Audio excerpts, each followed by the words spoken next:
Let's talk about confidence, because I know that a lot of people is looking at me and going, hey, how did you get so confident? And see, I never think of myself this way. The only reason I know that you guys are thinking that of me is that recently I did an exercise where I asked, hey, if you guys were to describe me in 3 words, what would that be? And what I got was overwhelmingly this. I'll show you. Let me show you the word cloud that I actually did. So I think you could see what I'm sharing.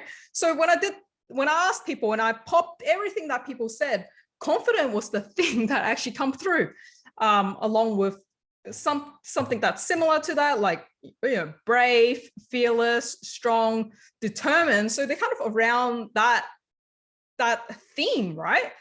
Then we've got things like smart, positive, authentic, which is great. But overwhelmingly, you can see confidence is the thing that is popping out. Now, I want to talk about that. Like, how did I become this way? Because I wasn't always like this. Now, I would say I did not even get any real confident until sometime when I was 18, 19. Throughout my childhood years, I was that kid that was picked on. Like, I came from Hong Kong to Australia, and as a kid, like when I was 9 years old, and I was like pretty much the only Asian that could not speak English amongst Caucasian groups of classmates. And so there was only 2 other students in there that was Asian, but they were born here, so their English was fluent. So I was an obvious target in many ways, as you can imagine. Hong Kong does have English in its curriculum. However, I literally could not string together a proper sentence other than, like, the hi and bye, my name is kind of situation. So yeah, I was picked on in all sorts of way, and especially back then, I also wore boys' clothes. So I have an older brother, and as you can imagine, in Asian family, the firstborn son is a big deal, and afterwards it's less of a big deal. And so I wore all the hand-me-down clothes along with that. So I didn't wear girly clothes. And so that was kind of really awkward. Plus my hair was cut short because it was easier to maintain. Plus my grandma was biased towards boys. She really didn't like girls, and that's kind of an Asian culture thing. And so not only could I not speak English, I also looked like a boy. And I was like carrying this like Ninja Turtle backpack, which probably did not help in terms for people to differentiate what gender I was. So how was my confidence? Pretty bad. I just didn't fit in. I didn't know who I was. And not just that, there were so many things to me. Like I have confidence in all sorts of things, even just like physically. And I don't know how you're seeing me, but when I was at school, my front teeth used to be crooked, actually. Like, it used to bend. Just my front 2 teeth, it used to be, so instead of like straight like this, it used to be crooked. So that really shot down my confidence. I really wanted to get braces, but my mum was not pro that. Plus it was really expensive, and she's like, well, if someone doesn't like you for that, then they don't like you. But I didn't really see it that way. In the end, I actually ended up paying actually going to a orthodontist myself and paying for that myself to actually have my teeth pulled straight. So yeah, like there's things like that where I really think if it's like that is holding you back, and it's a very, very small cosmetic thing. Like, I'm not really into, if you were to do dangerous things to your body, where it's not just something so minor, where there's a lot of risk to it. I'm a little bit opposed to that. But you know, something like your teeth, if that bothers you and you want to straighten it, then, you know, it's like, by all means, do it. So the other thing I do have that really shot down my confidence is I actually have this birthmark on me, and it's huge. So if as a girl, if I was to wear dresses and that, I always felt very insecure because I would have to explain this big patch on my shoulder. And let me show you. See, I have this scar. I have this massive scar on my shoulder, which I have probably not shown many people, and now I'm showing to the world. It used to be really bright red, and so it looks kind of really weird. It almost looks like I got one of those like iron thing, and like someone go like that on my skin. It's very circular looking, like it's very oval looking. You can, close up, you can kind of like see the veins and stuff around it, because for some reason that area I have lost some, if you're familiar with the skin, there's like 5 layers to your epidermis, and I'm actually missing the 2nd and 3rd layer in that area. So it's a lot thinner than normal. And because of that, you're able to see my veins a lot more clear. And so, you know, if I had to wear dresses or go to the beach or things like that, I've always felt very insecure. I don't care about it now, but just so you know, these are some of the things I had to go through as well. So in terms of building my confidence, even when I started my first job, like my first like real job, not like a part-time job, like first job in the office, that's really scary to me. Like picking up the phone, what do you say? Hi, I am, what am I supposed to say on the phone? It's like, okay. Then I started listening to what other people say, and I noticed they would say their name and the group. So at the time, the group I was working in was Information Systems Group. So it was shortened to ISG. It's like, you know, when you know the acronym, it's like you feel a little bit more in, right? You feel a little bit more embedded into as part of the team, the culture, the company. So I noticed people will pick it up and say their name and the group. So I started picking up the phone as well. Hi, this is Carms, ISG Group. How can I help you? Right? But I did not know how to even say that line initially. I would awkwardly pick it up and go, hello, right? Because I'm new and I'm like, what can I even help you with? But despite that, I learned the way to, you know, how to actually pick up the phone and what to say.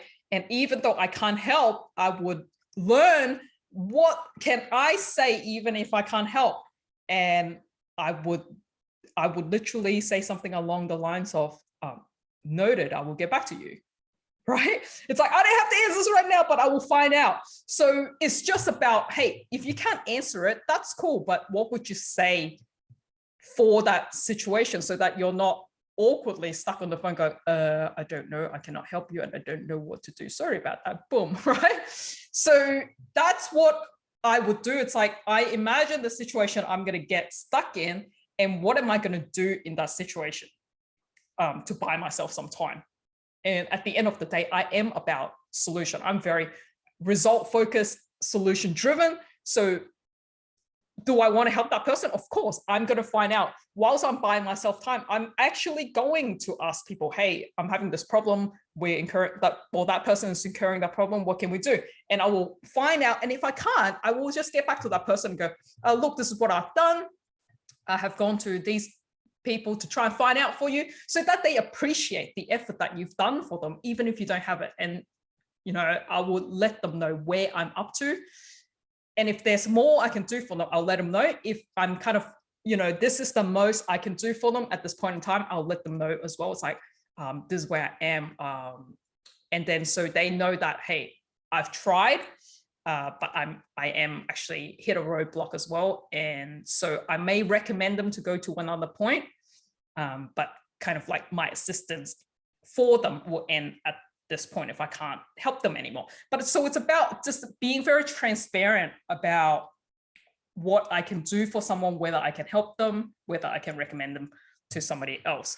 Now, I want to just talk about how that confidence came about, not just in these small situations, but it's always, there is no particular course that you can do from a theory perspective that, hey, you take this course and boom, you have your confidence. The course that you do, or any program you do, or in terms of how you gain confidence, it's definitely through action. You need to take actions that embodies it into you,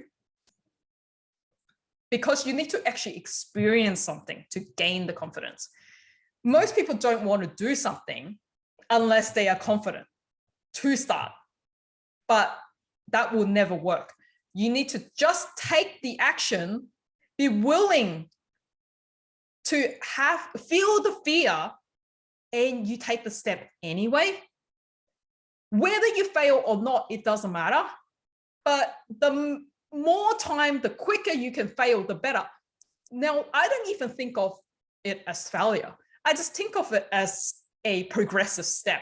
So every step that I did, if they weren't as good or I'm not progressing as well, then it's just about, hey, what can I do better next time?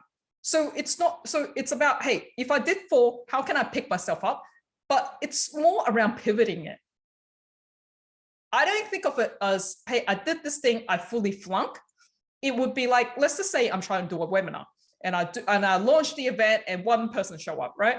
I wouldn't be like, oh man, that was a really shitty webinar. I totally failed, only one person showed up. It's about, oh, if only one person show up, what happened to maybe the 10 people that registered? Did I not make it clear? Did I not make the post that allowed them to know? Was the registration process too difficult for them to find it? What went wrong there? It's about reflecting on, hey, what can I improve for them to make it as easy for them to show up next time? What can I tweak? How can I bring, instead of, hey, not just the 10 people that registered, but hey, how can I get 20? How can I double this thing?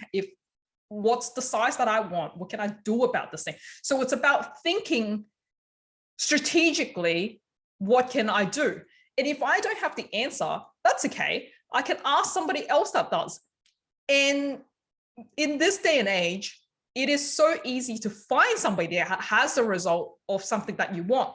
So if this was my problem, I would literally just ask someone that's maybe held a webinar that had 50 people going in and go, hey, how did you manage that process? What did you do to gain these people into it? What were the steps that you had to take? Can you walk me through that? But you can't rock up and randomly ask someone unless you know them, you have an established connection.